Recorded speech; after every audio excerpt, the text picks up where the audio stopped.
So இந்த எபிசோடில் நம்ம பார்க்க போகிற படம் வந்து உண்மையிலே சொல்கிறேன், ஒரு பெயின்ஃபுல் ஸ்ட்ரெயிட் ஃபார்வர்ட் மேட் ஒயிட்டேக்கரோட ஒரு வேர்ல்டு வார் 2 பீரியட் பீஸ் தான். About 16-year-old young German resistant writer Helmuth Hubener executed by guillotine, அதாவது நாசியோட அந்த ஹைகோர்ட்டால் டெத் சென்டென்ஸ் கொடுக்கப்பட்டு, ஸோ கிட்டத்தட்ட அவரோட லைஃப் ஸ்பேனே எத்தனை, 17 வயசு, 1925 ஹம்பர்கில் பிறந்த அவர்.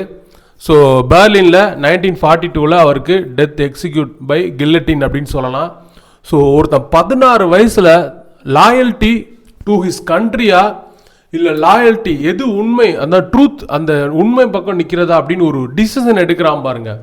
தன்னோட ஃபேமிலி, தன்னோட சொசைட்டி, தன்னோட அந்த வேர்ல்டு, அந்த நாசி ரெசிம் அப்படின்ற ஒரு மிகப்பெரிய ஒரு மான்ஸ்டரை எதிர்த்து ஒரு 16 வயசு பையன் ஒரு டைப்ரைட்டரும் ரெட் கலர் பேம்ப்ளெட் பேப்பர் எடுத்து அதில் டைப் பண்ணி ஒரு ஷார்ட் வேவ் ரேடியோ தன்னோட பிரதர் மிலிட்ரியிலேருந்து கொண்டு வந்து கொடுத்ததை வச்சு, ஸோ அதில் பிரிட்டிஷ் ப்ராட்காஸ்ட் நியூஸில் என்னென்ன மாதிரி நியூஸ் வேறு, அதில் தான் அவன் வந்து வாரோட வேற ஒரு பர்ஸ்பெக்டிவை அவன் அந்த நியூஸ் மூலமாக தெரிஞ்சுக்கிட்டு, தான் தெரிஞ்சுக்கிட்டதை ஒரு ரெட் கலர் பேம்ப்ளெட்டில் டைப் பண்ணி அங்கே உள்ள நெய்பர்ஹுட் டோரில் உள்ள அந்த பப்ளிக் புல்லட்டின்ஸில் ஸோ அவன் வந்து ஸ்டிக் பண்ணுறான். ஸோ காரோட விண்ட்ஷீல்டில் இதெல்லாம் சீக்ரெட்டாக நைட்டு போய் இவனோட ஃப்ரெண்ட்ஸ் 2-3 பேர் ஹெல்ப்புக்கு கூட்டிகிட்டு கவர்மெண்ட்டுக்கு எதிராக, ஸோ அதாவது வெளி உலகத்தில் என்ன நடக்குது அப்படின்னு தெரியாமலே வாழ்ந்துட்டு இருக்க அந்த ஜெர்மன்ஸுக்கு, ஸோ இவன் வந்து ஒரு அவேர்னஸ், நம்ம வந்து இந்த மாதிரி சுச்சுவேஷனில் இருக்கோம், ஸோ ஃப்யூச்சரில் நம்ம வந்து வாரை வந்து லூஸ் பண்ணி நம்மளோட நிலைமை இன்னமும் மோசமாகும், நம்ம வந்து மிகப்பெரிய ஒரு தப்பு பண்ணிகிட்டு இருக்கோம், இங்கே வந்து ஒரு மேசிவ் கில்லிங்ஸ் நடந்துட்டுருக்கு,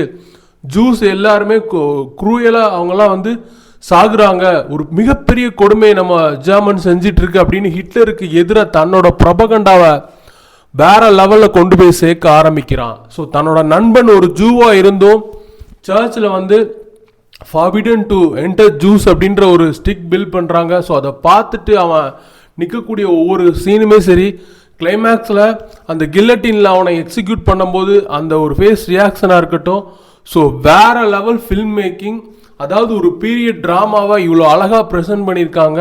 குறிப்பாக பர்ஃபார்மன்ஸ், இவான் ஹாரக்ஸ் தான் வேற லெவல் பர்ஃபார்மன்ஸ்.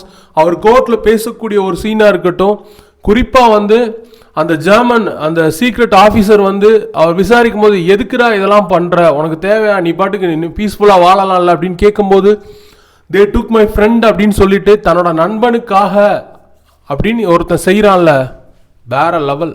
ஸோ உண்மையில் ஹெல்மத் ஹவனர் அவரோட லைஃப் ஸ்டோரிலாம் வந்து எல்லாருமே தெரிஞ்சுக்கணும் அப்படின்னு நான் நினைக்கிறேன். ஸோ இந்த படத்தில் உள்ள பாசிட்டிவ்ஸ் அண்ட் நெகட்டிவ்ஸை பார்த்துடலாம். ஸோ இந்த படத்தோட ஃபஸ்ட்டு பாசிட்டிவ் ரூபர்ட் எவன்ஸ் அப்புறம் இவான் ஹாரக்ஸ் 2 பேர் தான் டெலிவர் ஒரு ஹானஸ்ட் ஒரு அவுட்ஸ்டாண்டிங் பர்ஃபார்மன்ஸை கொடுத்துருக்காங்க.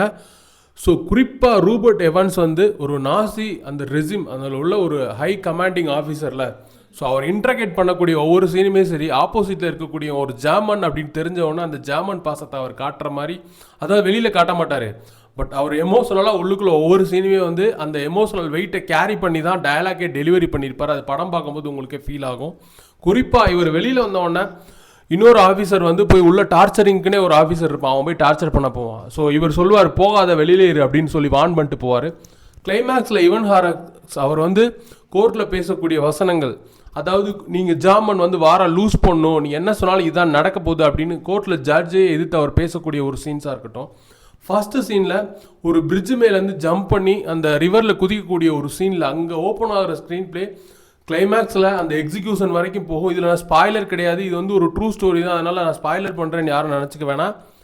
ஸோ படம் நல்லாவே இருக்குது. இந்த படத்தில் என்ன பிரச்சனைனா இதோட ஸ்லோ பேசிங் தான் இதில் உள்ள பிரச்சனை அப்படின்னு சொல்லுவேன். குறிப்பாக வந்து ஒரு டீப் அனாலிசிஸ் இல்லை, ஸ்டோரி இல்லை அப்படின்னு சொல்லுவேன்.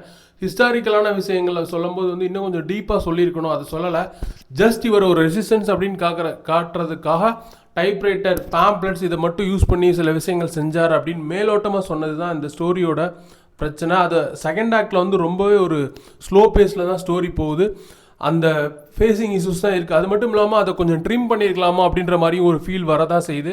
ஸோ இந்த படம் கண்டிப்பாக ஒரு சில இடங்களில் உங்களோட பேஷன்ஸை டெஸ்ட் பண்ணும், பட் மேக்கிங் வந்து வேறு லெவலில் இருக்குது. மேக்கிங்காகவே இந்த படத்தை பார்க்கலாம், ஸ்லோ பேஸாக இருந்தாலுமே.